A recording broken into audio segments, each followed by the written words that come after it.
What does this mean to you?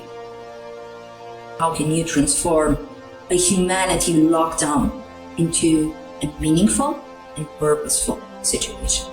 That can be the starting point. This doesn't have to be wasted time in your life. If when all of this is over, we look back and we damaged our mental health, if we didn't find a sense of achievement, what does that mean when this is all over? Probably you will look back and you will just wasted 2 months of your life. Hi guys, welcome to Connecting 101.live podcast. I'm Alexandra Duque, an integrative clinical psychologist, and I bring you this podcast where you can learn and reflect about human connection to start from today to create your own version of an amazing life. Enjoy the episode, and until next time, don't forget to live an amazing life. Your amazing life.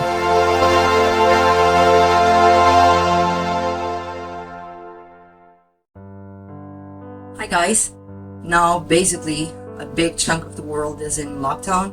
So first of all, my feedback from my clients, my online clients also, and just being some days on the streets, going shopping for groceries, the levels of anxiety that I'm seeing in people are of course quite huge.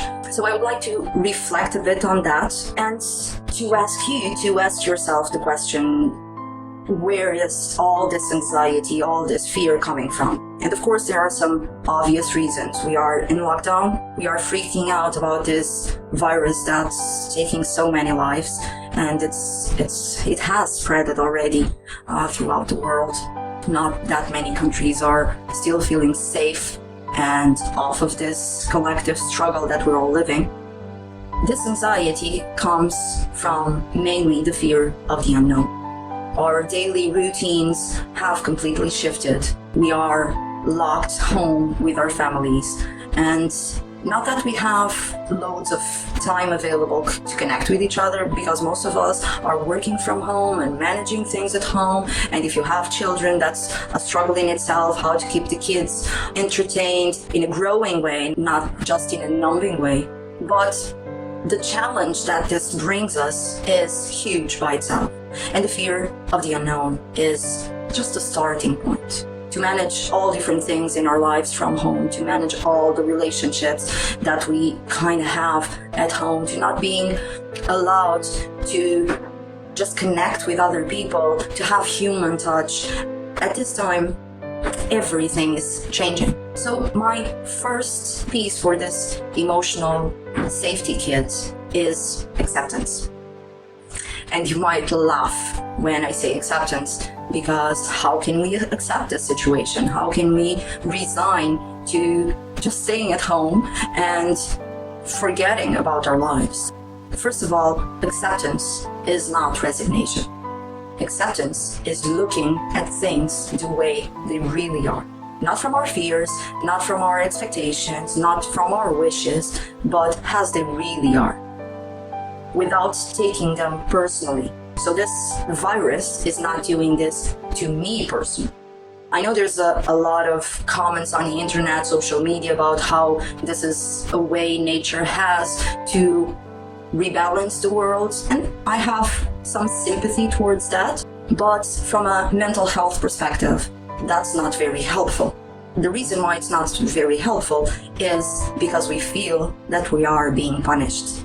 So there we are, living our lives, and then Mother Nature comes and rips it all down because we've been naughty boys and girls, and we've not been doing our share to preserve the natural resources of the world. And despite many of you might agree with this, and there's a part of me that really agrees, the psychologist part of myself says, okay, let's slow down. To accept this, it's not necessarily to accept the punishment. If it is a punishment. If it would be a punishment, we don't have to accept that punishment in order to accept the situation.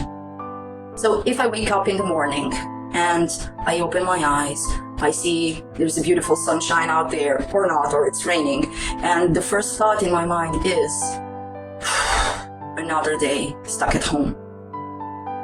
I'm not accepting the situation. I'm fighting the situation. Even I can be resigning myself to being stuck at home. And the idea is not to accept being stuck at home. The idea is to accept that there's a pandemic out there and all people in the world, or most people in the world, are fighting it together, are finding the best way possible to mankind to survive in a very challenging situation. So this means that I'm not stuck at home. If I really accept that what's going on in the world is a huge pandemic, I'm not stuck at home. I'm willing to stay at home because that's my share. That's what I can do to help the world stop this pandemic, or at least delaying the spread of the virus until we find a medical solution for it, until we find treatment. So that means that I'm not stuck at home. That means that this is my share. This is what I'm willing to do for mankind, for my fellow humans.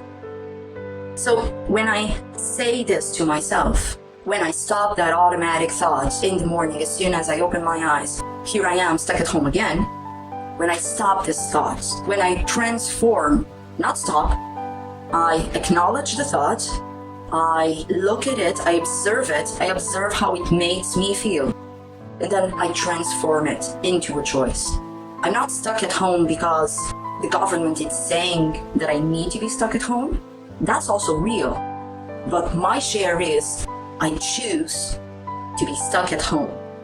Either the police is on the street making me stay at home or not, this is my contribution to delaying the spread of the virus. So this is acceptance, the acceptance of we're all changing our routines, we're all changing our lifestyle, we're all changing our perception of life in the future, and we are also creating some resilience to deal with the unknown. All our lives, probably, the unknown was so frightening. And now, we have to deal with it. Not because it's different. We never knew before what was going to happen tomorrow. We never had that crystal ball. But because we're in lockdown, because the world is changing so fast, because we cannot deny that the unknown is very frightening and very unsure. So that's what the situation is bringing to us. That's the main source of anxiety. It can be spread to financial issues. How am I going to manage my expenses if I lose my job or because I lost my job? How am I going to buy groceries? How am I going to restock if there's crazy queues in the shops? So all of that builds into this overwhelming fear of the unknown. So first the acceptance, and following the acceptance, the awareness. And the awareness is, first of all, self-awareness. And self-awareness is exactly what I was saying regarding our fears. So if I really listen to my fears, if I really pay attention to where those feelings are coming from, what do they mean? How are they challenging me? Does my anxiety come from the possibility or the reality of financial issues, or not being able to buy groceries because I'm afraid that all stores will be on lockdown also?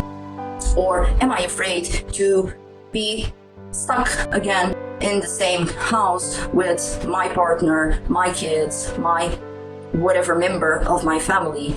And we kind of have some relationship issues, so if I will be stuck at home with this person or these people, isn't that going to escalate to arguments all the time, fights and so on and so forth?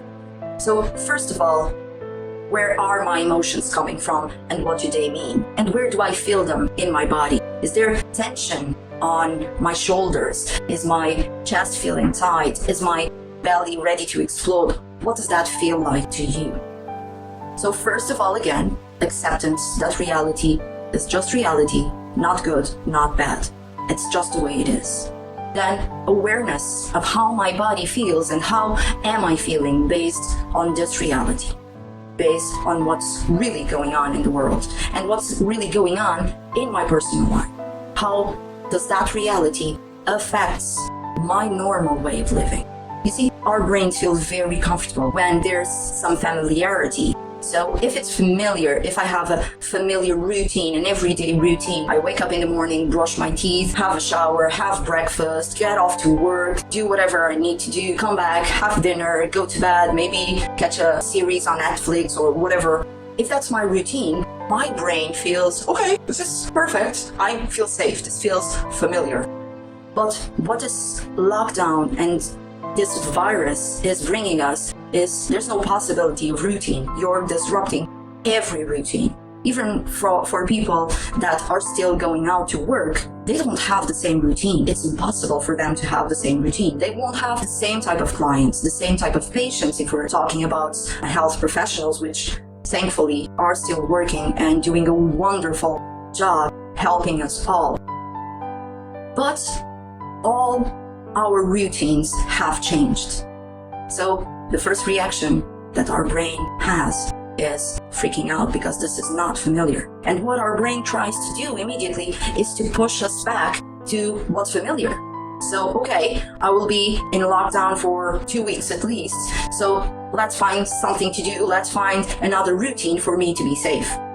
And that can work quite well because now I have a new routine. It's just a 2-week kind of thing. But what's going to happen in the end of the 2 weeks if the expectation of it's just for 2 weeks is not met? Your brain will freak out again because it's not familiar again. And all that familiarity is based on a lie because, to be quite honest with you, we have no idea when the lockdown will stop, when we feel safe enough to go back to our lives, to go back to school, to go back to work. So when we acknowledge and we accept reality, we don't need to lie to ourselves. It's just the way it is. And then there's another important part, which is to live in the present moment. It's not that there's no place for planning. Planning is very important. I uploaded a meditation, how to tackle this anxiety or fear of COVID-19. And what I address in that meditation is exactly that. How can we plan and transform our fear of this whole situation? But if we live in the now, despite we still feel the need to plan, we are rooted on the present moment.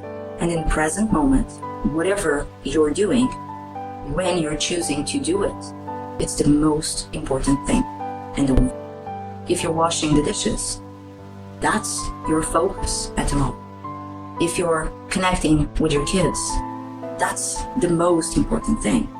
If you're working from home, this moment, I'm really focused on this. And this is the most important thing in the world. And this means that step by step, you're living your days with a feeling of choice, active choice. I choose to do this right now. And while you're doing that, you're not numbing the rest of your feelings.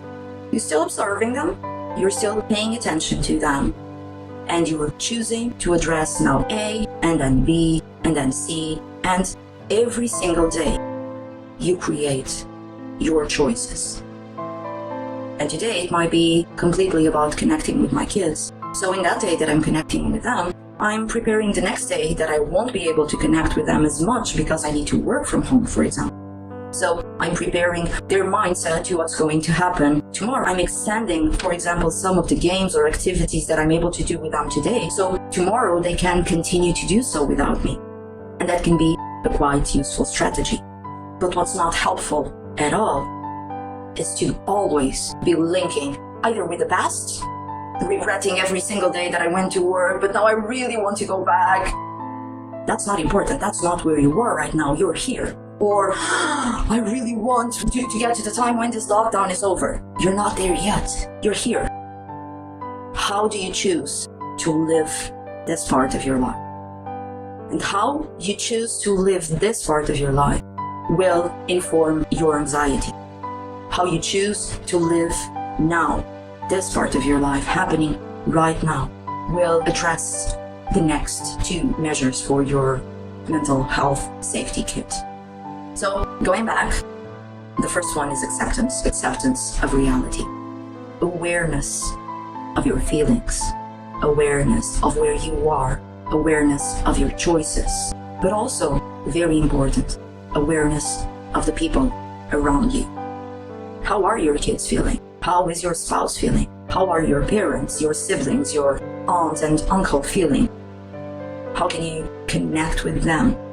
How can you empathize with them and help them to have a more conscious choice in different moments of their day, if they really want to? It's perfectly okay just to numb yourself. However, that has consequences, and one of the consequences are anxiety, fear, and eventually depression, isolation. So if you're not choosing consciously every single day throughout this lockdown period, what can happen to your mental health is huge feelings of anxiety, depression, self-isolation, which is even worse than quarantine because you're doing it from the inside out. So self-isolation means I'm not even there. I'm in the same house. I'm even in the same room with my spouse, with my kids, my mom, my dad. But I'm not there. I'm not registering even myself or them. So that's a lockdown inside of yourself, which is, as you may tell, far worse than the lockdown we are all experiencing right now. So going back, acceptance of reality, awareness of our emotions, consciously choosing to be in the present moment and to be engaging, fully engaging on whatever we're doing at the moment, while we still pay attention to what's going on in our emotional world and in our bodies. And then to find meaning in all of this. And meaning is a different concept, has a different shape for each one of us. It can be meaning that nature is finding a way to rebalance itself. If that works for you, that's perfect. It can be, I get now a bit more free time, despite I lost my job. I get more free time to spend with my kids, so I will invest this time to really escalate our connection, to really do fun things together. So when they go to bed at night, I know that we really had a wonderful day together. So it's not necessarily about what's going on outside in the world. Your meaning doesn't have to be this whole grandiosity about what the world's doing, how is this changing mankind. It can be your personal meaning. And that meaning can be, okay, now I have time to finally clean up that closet. Or finally, I have time to read that book. Or even to write that book. What does this mean to you? This is a very important question, because after accepting reality, after paying attention to yourself, to your feelings, to your body, and to consciously choose every single day, every single minute of the day, if you find the meaning of all of this in your own mind, in your own reality, you can then have a purpose. And that's the last part of your emotional safety kit. If tomorrow you wake up in the morning and you have an extra reason to jump out of it, that's your purpose. What does that mean to you? How can you transform a very difficult situation? How can you transform a humanity lockdown into a meaningful and purposeful situation? You know, this is not something that comes from the world. There's no one out there that's going to say, okay, this is the reason all of this is happening, and so we're being challenged to do whatever. They may be right, but you have to really feel it, so it becomes your own purpose. So when you stop telling yourself that you're not stuck at home, you're choosing to stay at home to protect other people, to delay the spread of the virus, that can be your purpose. That can be the starting point of your purpose. But this doesn't have to be wasted time in your life. You can have your personal purpose. What can you do, for example, to grow yourself? What are you willing to do for months, maybe even years, that you never had the time or you never had the means? Biggest challenge in this situation is to be creative. That's why we're seeing teachers around the world using online platforms to teach. That's why I'm seeing most of my clients now through an online platform. And for most of my clients, it's their first time. And for most psychologists around the world, it's their first time. For most teachers, it's their first time. And we're all getting creative. How to reinvent ourselves, how to find different ways of spreading our message, of helping other people, of teaching our students. So that's also something that you can reflect on. What skill would you like to grow in this challenging situation? You see, if when all of this is over, we look back and it was just, let's imagine, a 2-month lockdown of most people in the world. And we didn't get anything good out of it for our lives, except, of course, our health. But at the expenses of our physical health, we damaged our mental health. If we didn't find a sense of achievement, if I'm in my pajamas all day for 2 months, if I'm not even showering, because what's the point, I won't get out of the house. If all days are the same, if I don't know the difference between Monday and Wednesday or Saturday, what does that mean when this is all over? Probably, and you feel just wasted 2 months of your life. And it will be okay, there's nothing wrong with that. Most of the world, that's how they would feel. But maybe for most people, they won't even ask this question. So what I'm asking you now is, when this is all over, what do you want to see when you look back? What do you want to see that you were able to do with yourself, with your family, with your group of friends? What's your purpose for this challenging situation? So going back to the safety kit, mental health safety kit. First of all, acceptance of reality. Challenging situation, it's not good or bad, it's just what it is. Not to say that this is not difficult, but it's just reality. It's not something that we can change. We cannot push the button and say, off with the lockdown, off with the virus, I don't want to hear anything else about this. So, if we cannot change it, accept it. It's just the way it is. And then, self-awareness. Awareness how I feel about all of this. Where is the fear, the anxiety, the sadness, the anger, the whatever feelings you're having? What do they mean? Where are they coming from? And to use this self-awareness, this awareness of your emotions, the awareness of your body, how the emotions feel in your body, to consciously choose to stay in the present moment and to address whatever you're doing in the present moment, or thinking, or saying, or whatever is happening, to address that and to look at that is the most important thing in the world right now for you.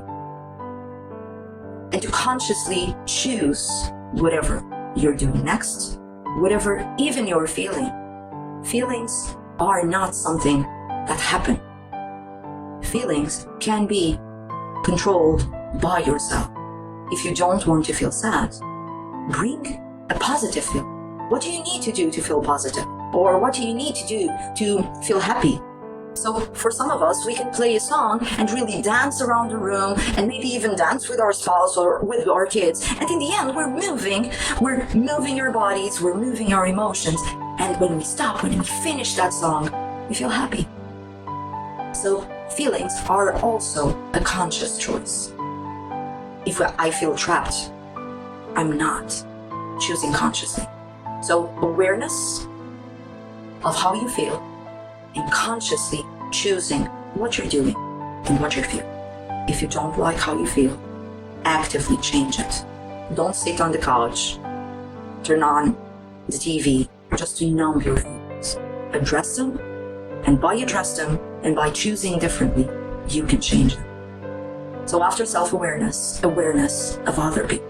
How are your family members feeling and how can you connect with them in order to let them know that you're seeing them and in order to invite them into this more conscious choices you're doing.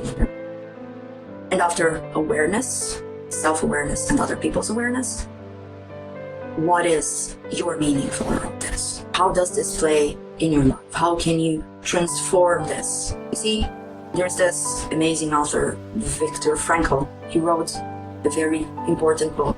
It's called Man's Search for Meaning. And he was in a concentration camp. He lived that experience. He was a prisoner in a concentration camp. And throughout his miserable, difficult, challenging time, he found a way to reframe sufferings. I would say it's an important book to have on your bedside table in this challenging time for the whole world. So what he says in a nutshell is, if you find a way to give that suffering a meaning, the suffering ceases to be suffering. So that's another challenge to you. What does this mean for you? And then to grow from there to your purpose. Based on this meaning, based on this awareness of myself and this whole situation, what do I want to do with all of this? And then you have your conscious choice of purpose.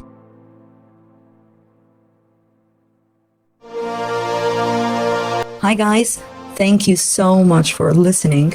Hope you enjoyed today's episode, and I hope it triggered some meaningful self-reflection that will help you continue your search and creation of your amazing life.